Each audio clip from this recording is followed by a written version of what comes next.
वेदों तथा श्रीमद् भगवद गीता के ज्ञान को प्राणी मात्र तक पहुंचाने के प्रयास में लगे हमारे चैनल सनातन धर्म ज्ञान गंगा में आप सभी का स्वागत है। मेरे प्यारे कृष्ण भक्तों, आप सभी को जय श्री कृष्णा। मेरे प्यारे कृष्ण भक्तों, सनातन धर्म ज्ञान गंगा चैनल के आज की वीडियो में हम लोग श्रीमद् भगवद गीता के अध्याय 13 के श्लोक 20 को भगवान श्री कृष्ण जी की कृपा से सरल रूप में सुनने और समझने का प्रयास करेंगे। जय श्री कृष्ण। श्री भगवानुवाच कार्यकरणं कर्तृत्वे हेतुः प्रकृतिरुच्यते पुरुषः सुखदुःखानां भोक्तृत्वे हेतुरुच्यते। मेरे प्यारे कृष्ण भक्तों, श्रीमद् भगवद गीता के अध्याय 13 के श्लोक 20 में भगवान श्री कृष्ण जी हम मनुष्यों को शरीर, आत्मा और परमात्मा के विषय में बता रहे हैं। इसके भेद को हमें बड़े विस्तार से समझा रहे हैं।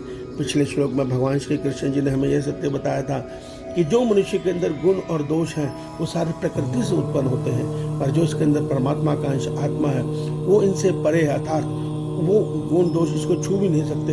ये निर्विकार है, निर्गुण है और परमात्मा का अंश है। आज के श्लोक में भगवान कहते हैं, हे अर्जुन, कार्य और करण को उत्पन्न करने के हेतु प्रकृति कही जाती है और जीवात्मा सुख दुख का भोक्तापन अर्थात भोगने वाला है। मेरे प्यारे कृष्ण भक्तों, आइए आज के इस गूढ़ रहस्य श्लोक को हम थोड़ा सरल रूप में सुनने और समझने का प्रयास करते हैं। जय श्री कृष्णा। मेरे प्यारे कृष्ण भक्तों, आज के श्लोक में भगवान श्री कृष्ण जी कह रहे हैं, कार्य और करण को उत्पन्न करने हेतु प्रकृति कही जाती है। कार्य और करण क्या है? देखिए, कार्य कहते हैं जो हमारे पंच महाभूत हैं, आकाश, वायु, अग्नि, जल और पृथ्वी, इन्हें ये कार्य कहते हैं। और जो इनके गुण हैं, शब्द, स्पर्श, रूप, रस, गंध, इन सब का नाम कार्य है। और इनके सहायता से जो हमारा शरीर कर्म करता है वो जो करण है, वो करण है बुद्धि, अहंकार, मन तथा श्रोत, त्वचा, रसना, नेत्र, घ्राण, वाक, हस्त, पाद, उपस्थ, गुदा।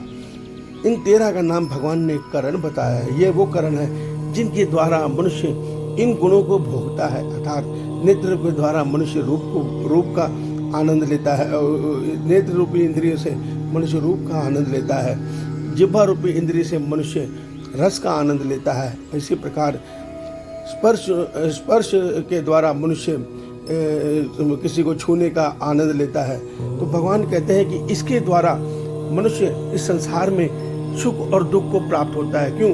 अगर वो इनके द्वारा जो कर्म कर रहा है वो अगर पाप अर्थात उसके शरीर सुख के लिए है, अपनी इंद्रियों की तृप्ति के लिए है, तो वो पाप कर्म में आते हैं, जिसका फल होता है दुख। मगर जब इन इंद्रियों की सहायता से वो शुभ कार्य करता है, अर्थात वो वाणी बोलता है जिससे सबका कल्याण हो, वो ऐसे कर्म करता है जिससे दूसरों को सुख पहुंचे, तो इसके द्वारा पुण्य फल बनते हैं जिससे उसको सुख मिलता है। और जो ये सुख दुख का भोगता है वो आत्मा नहीं, जीवात्मा है। भगवान या जीवात्मा किसको कह रहे हैं, पहले हमें ये समझना होगा। देखिए, जीवात्मा का अर्थ होता है हमारा सूक्ष्म शरीर, अर्थात जब हमारे स्थूल शरीर की मृत्यु होती है तो हमारा मनोमय कोश, जिसको सूक्ष्म शरीर कहते हैं, वो आगे की योनियों में अपना पाप पुण्य जो उसने इस जन्म में किया है उसको भोगने के लिए जाता है। उस सूक्ष्म शरीर को भगवान जीवात्मा बताते हैं। वो जीवात्मा क्या है? उस जीवात्मा के अंदर है मन, बुद्धि, अहंकार और प्रकृति के 3 गुण, सत्व, रज, तम, और साथ में जो उनको चेतन ऊर्जा दे रही है आत्मा। ये सारा का सारा जिसको सूक्ष्म शरीर कहते हैं। और ये सूक्ष्म शरीर पहले अन्य लोगों में जाकर हमारे किए कर्मों का सुख दुख भोगते हैं, फिर उसके बाद इस धरती पे आकर अपने कर्मों के अनुसार नया जीवन पाते हैं। मगर यही जीवात्मा जब हमारी आत्मा ज्ञान के द्वारा, अर्थात मन बुद्धि ज्ञान के द्वारा ये सत्य जान लेते हैं कि ये सारा कुछ प्रकृति का खेल चल रहा है, आत्मा रूप में जो परमात्मा का अंश आत्मा है ये शुद्ध है, ये परमात्मा का अंश है, ये कुछ नहीं कर रही है, तो दृष्टा बन के सबको खेल को देख रही है, तो ये मन बुद्धि प्रकृति के 3 गुणों से मुक्त हो जाता है। अर्थात इस सूक्ष्म शरीर से जो सत्व रज तम है वो मुक्त हो जाता है जीवात्मा। मन और बुद्धि आत्मा में लय हो जाते हैं और बचती है केवल शेष आत्मा। ये उसी प्रकार है जिस प्रकार सोने में जब तक अशुद्धि है तब तक उसको उसको शुद्ध सोना नहीं माना जाता, उसको खोट वाला सोना कहा जाता है, वो 24 कैरेट नहीं बनता। पर जब वो बिल्कुल शुद्ध हो जाता है उसको 24 कैरेट का सोना कहा जाता है। ठीक इसी प्रकार जब ये प्रकृति के 3 गुण जिनको माया कहा जाता है, ये जब मनुष्य इनको जीत लेता है, इनसे मुक्त हो जाता है, तो उसका मन बुद्धि अहंकार उसका खत्म हो जाता है, लुप्त हो जाता है, और मन बुद्धि उसकी आत्मा में लय हो जाती है, और वो आत्मा से परमात्मा में मिलन कर लेता है। यही सारा खेल है। इसी को भगवान समझा रहे हैं कि ये जो शरीर है इसके अंदर कार्य कर्म प्रकृति के द्वारा किए जा रहे हैं, और उससे जो कारण जो सुख दुख उत्पन्न हो रहा है उसको ये जीवात्मा भोग रही है, अर्थात मन बुद्धि वास्तव में भोग रहे हैं। जो सुख होता है दुख होता है मन को होता है। क्यों? इसको ध्यान से उदाहरण से समझिए। हमारे किसी उंगली में ऑपरेशन होना है, डॉक्टर उसको सुन कर देगा। सुन का अर्थ ये होता है उसकी चेतना को रोक दिया गया, अर्थात तो उसका जो मन से संबंध था उसको काट दिया गया। तो वो जो उंगली को दुख होना था, दर्द होना था, मन को आभास नहीं होता और आसानी से ऑपरेशन हो जाता है। दूसरा उदाहरण देखिए कि मनुष्य को बहुत गंभीर बीमार है, बहुत तकलीफें हैं, उसको इंजेक्शन देके सुला दिया गया। गहरी नींद में वो अपने दुख को भूल गया। क्यों? मन तो नशे के द्वारा सुला दिया गया मन को, तो मन ही सुख दुख का भोगता था, वो सो गया मन बुद्धि, तो उसके शरीर को सुख दुख का भान नहीं हो रहा, और आत्मा तक सुख दुख पहुंच ही नहीं सकते।